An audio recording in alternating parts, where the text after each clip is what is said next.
ఎక్కడెక్కడ సాతాను ఆక్రమిస్తున్నాడో అడుగుదాం ప్రభుని. ఈ విషయంలో సైతాన్ నా జీవితంలో అడుగు పెట్టేశాడయ్యా. అడుగు పెట్టడమే కాకుండా వాడు ఆక్రమించేస్తున్నాడు. ఆక్రమించటము అని అంటే నీకు హక్కు లేకుండా చేయటం, అర్థమైందా? నీదే. ఏమండి మా స్థలం ఆక్రమించారండి అని అంటాం చూసారంటే అర్థం ఏమిటి? ఆ స్థలం నీది, అనుభవించాల్సింది నువ్వు, కానీ అనుభవించలేవు, అందులో ఆనందించలేవు. ఎందుకని? వాడు ఆక్రమించేశాడు. ఈ జీవితం నీదే. నీ జీవితాన్ని వాడు ఆక్రమించినట్లయితే వాడు నీ జీవితాన్ని నువ్వు అనుభవించకుండా చేస్తాడు, నీ జీవితంలో నువ్వు ఆనందించకుండా చేస్తాడు. అదే చెప్తున్నాను. ఈరోజు మనలో కొంతమంది లేక అనేక మంది జీవితంలో వాస్తవం సైతాను ఎంతో కొంత అడుగు పెట్టేశాడు. అడుగు పెట్టనిచ్చావు, ఇప్పుడు స్లోగా వాడు ఆక్రమించేస్తున్నాడు. వాడు దేన్ని ఆక్రమిస్తాడో దాన్ని అపవిత్రపరుస్తాడు. జ్ఞాపకం పెట్టుకోండి. దేన్ని ఆక్రమిస్తాడో దాన్ని వాడు అపవిత్రపరుస్తాడు. కాబట్టి ఈరోజు ఒక్కొక్క విషయంలో అపవిత్రమైపోతున్నావు. నీ జీవితం అపవిత్రమైపోతుంది. వాడికి నువ్వు ఆహారంగా తయారయ్యావు, వాడు ఎంజాయ్ చేస్తున్నాడు. కొంతమందికి బిర్యానీ అంటే చాలా ఇష్టం. ఆ బిర్యానీ వాళ్ళు తింటున్నప్పుడు వాళ్ళని చూస్తే అర్థమైపోతుంది ఏమిటి,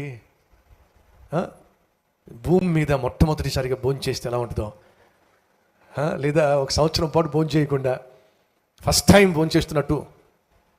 అలాగే కొంతమంది చికెన్ అంటే ఇష్టం, కొంతమంది మటన్ అంటే ఇష్టం, కొంతమంది ఫిష్ అంటే ఇష్టం. అఫ్కోర్స్ ఫిష్ కొంచెం స్లోగా వెళ్తుంది బ్యాటింగ్, ముళ్ళు తీసుకోవాలి, ఇదంతా తంటాలు.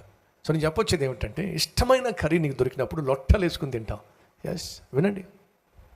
సైతానికి నువ్వు అంటే చాలా ఇష్టం. ఎందుకని? వాడు నిన్ను నాశనం చేయాలి అని చెప్పి వాడు ఆరాటపడుతున్నాడు. వాడికి నువ్వు అవకాశం ఇచ్చావయ్యా అంటే వాడికి నిన్ను అనుభవించటానికి వాడు ఆనందిస్తాడు. చూశారు? అదే మాట్లాడుతున్నాడు. మృగాలు వచ్చి, ఆకలితో ఉన్న మృగాలు వచ్చి శవాలను తినేస్తుంటే చూడలేకపోతున్నానయ్యా.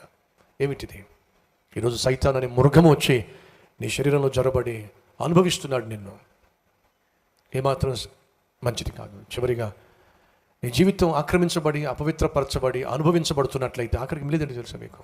అవమానం, అపహాస్యం, నవ్వులు పాలైపోతుంది నీ జీవితం. ఒకవేళ ఇప్పటికే అలాంటి పరిస్థితి గుండా మనం వెళ్తున్నట్లయితే ఈరోజు పశ్చాత్తాపడదామా, ప్రభువుని అడుగుదామా, ప్రభువా ఆక్రమించినటువంటి ఆ సైతాన్ని నా నుంచి దూరం చేయయ్యా. కొన్నిసార్లు వచ్చి అడుగుతూ ఉంటారయ్యా, మా స్థలాన్ని కొంతమంది ఆక్రమించారయ్యా. సరే, నేను దేనికోసం దేవుడు వాళ్ళని అక్కడి నుంచి తరిమివేయలాగున ప్రార్థన చేయయ్యా. ప్రార్థన చేద్దామా?